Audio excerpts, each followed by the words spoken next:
Waalaikumsalam warahmatullahi wabarakatuh. Alhamdulillahirabbil alamin. Wassalatu wassalamu ala asyrafil anbiya wal mursalin wa ala alihi wa sahbihi ajmain. Raditu billahi rabba wa bi islami dina wa bil muhammadin nabiyya wa rasulah. Amma ba'd. Pertama-tama mari sama-sama kita panjatkan puji dan syukur kita kehadirat Ilahi Rabbi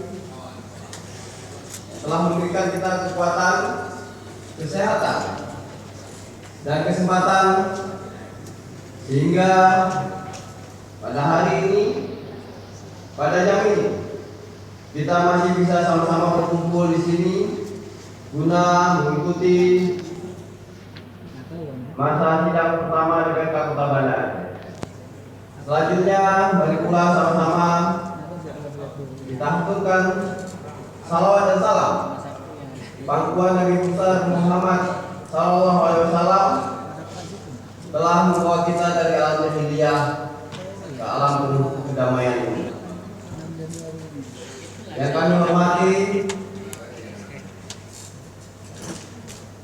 saudara pimpinan beserta seluruh anggota DPR Banda Aceh, saudara Wali Kota Banda Aceh, badan kantor BUMD, para camat dan kepala bagian dalam lingkungan pemerintahan Kota Banda Aceh, saudara Sekwan beserta staf, rekan-rekan wartawan media cetak maupun elektronik, hadirin hadirat para undangan yang berbahagia.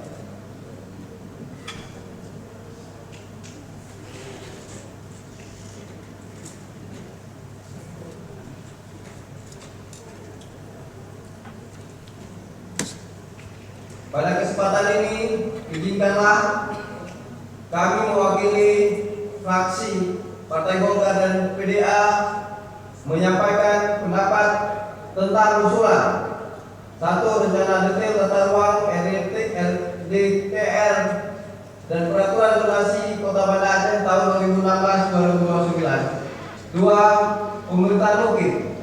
3. Pencegahan dan peningkatan kualitas perumahan kumuh dan pemukiman kumuh. Pimpinan, anggota dewan dan hadirin yang kami hormati, pada kesempatan ini fraksi Golkar dan PDA memberikan apresiasi kepada pemerintah Kota Banda Aceh atas langkah cepat PLT Wali Kota Banda Aceh, Saudara Insinyur Hasanuddin Ishak MSI, dalam menginisiasi dan melaksanakan perintah undang-undang dan peraturan pemerintah dalam rangka memberikan legalitas dan pedoman bagi pelaksanaan pembangunan di Kota Banda Aceh. Kita mengapresiasi kerja-kerja saudara PLT Wali Kota Banda Aceh selama memimpin Kota Banda Aceh mampu meningkatkan koordinasi, sinergisitas dalam merealisasi program